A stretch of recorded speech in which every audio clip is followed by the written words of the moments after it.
Phone फेंक दो आप लोग। Area is length into breath. कोई भी लेंथ हो, कोई भी ब्रेथ हो, लेंथ का भी यूनिट क्या होता है? मीटर। ब्रेथ का भी यूनिट क्या होता है? अरे मुझे ये भी मीटर, ये भी डिस्टेंस ही होता है एक टाइप का। क्या होता है? डिस्टेंस। दूरी यहां से यहां तक, दूरी यहां से यहां तक, एक ही बात हुई ना? आया ना? क्या हमने फंडामेंटल क्वांटिटी में लेंथ पढ़ा था? लेंथ, फंडामेंटल क्वांटिटी में लेंथ पढ़ा था क्या?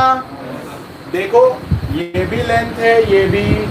इसका साफ मतलब है कि एरिया के लिए किसकी जरूरत है? लेंथ। किसकी जरूरत पड़ रही है हमको? इसीलिए हमने एरिया को कौन सी क्वांटिटी बोला है? क्योंकि मिठाई बनी किससे? दूध से। एरिया बना किससे? लेंथ। किससे बना? और लेंथ कौन सी क्वांटिटी? कौन सी क्वांटिटी?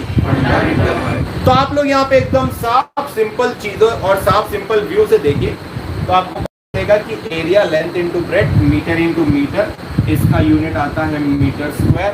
तो एरिया की कहानी में जब हम यूनिट बोल रहे हैं तो हमको मीटर बोलना पड़ा, और मीटर हमें मालूम है लेंथ होता है। इसका मतलब एरिया किस पे डिपेंड कर रहा है? लेंथ। इसीलिए एरिया कौन सी क्वांटिटी है? डिराइव। कौन सी क्वांटिटी है? डिराइव। ओके, सो एरिया का यूनिट आया metre square. Area depends, come on, depends upon, बोलो डिपेंड्स अपॉन। सुनाई नहीं दे रहा? Area depends upon. चले दूसरे क्वांटिटी पे बढ़े, बाद में एक साथ लिखेंगे, है ना? तीन तीन लिख लेते हैं फिर आगे। ऑनलाइन में जो लोग लेक्चर कर रहे हैं अंगूठा दिखा के बता दीजिए मास्टर जी को कि तुमको समझ में आ चुका है। चलो दूसरा एग्जांपल, यस, दूसरा ले लेंगे वॉल्यूम। वॉल्यूम, तो वॉल्यूम जब मैं लिखूं तो आपके पास इसका बेसिक ज्ञान होना चाहिए। वॉल्यूम होता क्या है? वॉल्यूम होता क्या है? देखो देखिए दोस्तों, ये दो चीजें मेरे पास, बड़ी सुंदर बैग है यार, क्या बात है, बहुत गिफ्ट कर दे मुझे। इन दोनों को देख के आपको क्या लग रहा है? किसका वॉल्यूम ज्यादा है? हाँ, वॉल्यूम इज स्पेस ऑक्यूपाइड। बोलो करेक्ट। ये क्या हुई? और ये देखिए, ये नीचे से ऊपर तक हाइट क्या हुई? तो वापस से सुनना है, लेंथ। बोलो मेरे साथ, यस, बोलो length into breadth into height. बोलो। डेफिनेशन होता है स्पेस ऑक्यूपाइड, किसको कितनी जगह लगी, किसे कितनी जगह लगी। तो बैग को ऑब्वियसली ज्यादा जगह लगी। वॉल्यूम को कहते हैं length into breadth into height. मेरे दोस्तों फिर से सुन लीजिए, लेंथ का यूनिट मीटर, ब्रेथ का unit come on metre, height का यूनिट मीटर। इसका साफ मतलब है लेंथ भी मीटर, ब्रेथ भी मीटर, हाइट भी मीटर, ये तीनों मीटर। मतलब फिर से वॉल्यूम किस पे डिपेंड कर रहा है? लेंथ। किस पे डिपेंड कर रहा है? अगर मीटर पे डिपेंड कर रहा है मतलब लेंथ पे डिपेंड कर रहा है, क्योंकि मीटर किसका यूनिट है? बोलो, इसका फाइनल यूनिट क्या आएगा? बोलो, metre into metre into metre क्या आएगा? Metre cube. लेकिन उसमें मीटर है ना? मीटर कौन होता है बेटा? लेंथ। लेंथ के लिए होता है। इसका साफ मतलब है वॉल्यूम भी किस पे डिपेंड करता है? खत्म हो गया। अगर वॉल्यूम भी लेंथ पे डिपेंड करता है, लेंथ है फंडामेंटल क्वांटिटी, मतलब वॉल्यूम कौन सी क्वांटिटी है?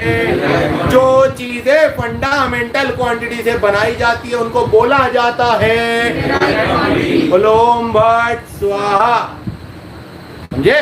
तो यहां भी यही वर्ड लिख लेना, वॉल्यूम डिपेंड्स अपॉन, क्या लिखेंगे? बोलो, वॉल्यूम डिपेंड्स अपॉन लेंथ। पहले हम बात करेंगे स्पीड की। क्लास 9 में ये फॉर्मूला हो चुका है।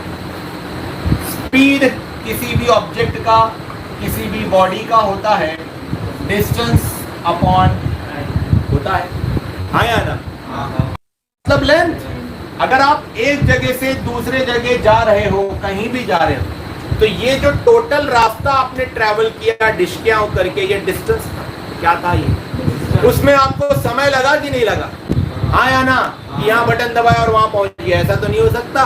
तो speed is equal to distance upon time, याद रख लेना है फॉर्मूला। है टाइम मतलब टाइम, और टाइम भी कौन सी क्वांटिटी है बोलो? Length mass time. आया टाइम, टाइम भी कौन सी क्वांटिटी है? फंडामेंटल। इसलिए ये दोनों जो दिख रहे हैं आपको, ये दोनों जो दिख रहे हैं आपको, डिस्टेंस अपॉन टाइम, ये दोनों फंडामेंटल है। तो ऑब्वियसली स्पीड कौन सी क्वांटिटी हुई है? क्योंकि वो किस पे डिपेंड। वेलोसिटी का फॉर्मूला क्लास 9th में हो चुका है।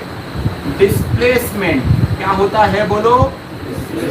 Upon time. वही बात, डिस्प्लेसमेंट अपॉन टाइम। मुझे पता है कई बच्चे डिस्टेंस और डिस्प्लेसमेंट में डिफरेंशिएट नहीं कर पाते, मैं करवाऊंगा। मैं डिस्प्लेसमेंट एक टाइप की लेंथ होती है, लेंथ, और डिस्प्लेसमेंट का यूनिट क्या होगा? मीटर। क्या होगा? डिस्प्लेसमेंट का यूनिट होगा मीटर, टाइम का यूनिट तो आप जानते ही हैं क्या होगा? इससे साफ साबित हो रहा है कि वेलोसिटी भी कौन सी क्वांटिटी है, क्योंकि वेलोसिटी भी लेंथ पे डिपेंड कर। देखिए देखिए, अभी ये लाइव लेक्चर, थोड़ा सा बीच में वेलोसिटी भी डिराइव्ड क्वांटिटी। मैं आप लोगों को डिस्टेंस और डिस्प्लेसमेंट का डिफरेंस बता रहा हूं। डिस्टेंस इज, सुनना है, टोटल पाथ ट्रैवल्ड, मन में भर लो, total path travelled. Displacement is shortest path, सबसे शॉर्टकट, सबसे शॉर्टकट, डायरेक्ट। और डिस्प्लेसमेंट एक ही डायरेक्शन में हो, डिस्टेंस कई डायरेक्शन में हो। एग्जाम्पल देखिए, एग्जाम्पल देखिए, आप ए पे थे, आप ए जगह पर प्रेजेंट थे। ध्यान से सुनना है सभी को, प्लीज पे अटेंशन, है ना, आपके लिए बता रहा हूं, ये 9th में था ये सब। आप पहले सीधा गए 5 मीटर, फिर आप ऐसे गए 10 मीटर, फिर आप ऐसे आए 5 मीटर। अब आपका जो डिस्टेंस है उस पर ध्यान देना। Distance is total path travelled. मैं डेफिनेशन नहीं लिखाऊंगा, सुन लो। तो वो हुआ 5 प्लस 10 प्लस 5, देखो 5 मीटर प्लस 10 मीटर प्लस, आप बी पे पहुंच गए। समझ गए आप बात को? आप ए से निकले कहां पहुंच गए? तो दोस्तों आपका जो डिस्टेंस हुआ वो कितना हुआ? 20 मीटर। हमने टोटल किया, क्या किया? सभी डायरेक्शन को ऐड कर दिया। ये देखिए अलग अलग डायरेक्शन थे, ये ऐसा डायरेक्शन था, क्या ध्यान दो, ये ऐसा। अब डिस्प्लेसमेंट पता करना है दोस्तों। मैं शुरू ए से हुआ, मैं बी पे गया। अगर आप होते और आपको ए से बी शॉर्टकट में जाना होता, शॉर्टकट सीधा आप ये रास्ता सिलेक्ट करते, हाँ वो होता है डिस्प्लेसमेंट। जो डायरेक्ट रास्ता होता है वो होता है डिस्प्लेसमेंट। तो ये जो रास्ता है, ये जो रास्ता आप देख पा रहे हो, ये है डिस्प्लेसमेंट। समझ गए आप मेरी बात? दिस वन इज डायरेक्ट, ये है डिस्प्लेसमेंट। आप ए पे थे, आप बी पे पहुंच गए, ये डायरेक्ट क्या है आपका? डिस्प्लेसमेंट। ये कितना होगा? वेरी गुड, रेक्टेंगल देखो, तो ये 10 है, तो ये भी कितना होगा? तो डिस्प्लेसमेंट है। तो बेटा डिस्टेंस और डिस्प्लेसमेंट में फर्क है कि नहीं है या नहीं है? है या नहीं है? पहला एग्जाम्पल, मैं कभी भी 2 एग्जाम्पल मिनिमम लेता हूं। दूसरा एग्जाम्पल ले लेता हूं। दूसरा एग्जाम्पल, हमने ए से शुरुआत की थी, हम यहां गए, हम यहां गए, हम यहां गए, हम यहां गए, हम यहां आ गए। ध्यान से सुनना है प्लीज। ए से गए बी 10 मीटर, बी से गए सी 10 मीटर, सी से आए डी 10 मीटर, डी से ई पे आए 5 मीटर, और ई से हम वापस ए पे आ गए, वापस ए पे आ गए, फिर से कितना मीटर? कंफ्यूज नहीं होना है, मैं दोनों भी बताऊंगा। दोस्तों डिस्टेंस गिनेंगे पहले। डिस्टेंस क्लास 9th का है मैं जानता हूं, बट 11th में हम बिना इन चीजों के आगे नहीं बढ़ सकते। अगर एक भी बच्चे के मन में डिस्टेंस और डिस्प्लेसमेंट का डाउट रह गया तो वो आखिरी तक रह जाएगा, है ना। मेरा काम है क्लियर करना, इसलिए पढ़ा रहा हूँ। मैं आज डायमेंशन पढ़ाने आया था बेटा, नया टॉपिक, 4 चेहरों से बट 6-7 चेहरे। तो देखिए, चलिए डिस्टेंस की डेफिनेशन बोला था, मन में है क्या? टोटल पाथ, टोटल रास्ता, पाथ मतलब रास्ता, टोटल रास्ता, पूरा रास्ता, ठीक है।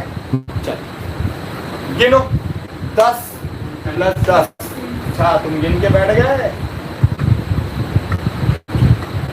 ऐसा ही है। 10 + 10 + 10। हाँ तो डिस्टेंस कितना हुआ बेटा? 40 मीटर। कितना हुआ बोलो? डिस्प्लेसमेंट बताइए। कौन है ये? कौन बोलो? Stand up, stand up. ही नहीं, जहां था वहीं आ गया ना, जहां से स्टार्ट किया था वहीं आ गया। ए से स्टार्ट किया था, ए पे आ गया, A - A 0। समझ गए आप? तो डिस्प्लेसमेंट क्या हो गया बोलो? समझे? तो डिस्टेंस और डिस्प्लेसमेंट में फर्क होता है कि नहीं? क्या अब आपको डिस्टेंस एंड डिस्प्लेसमेंट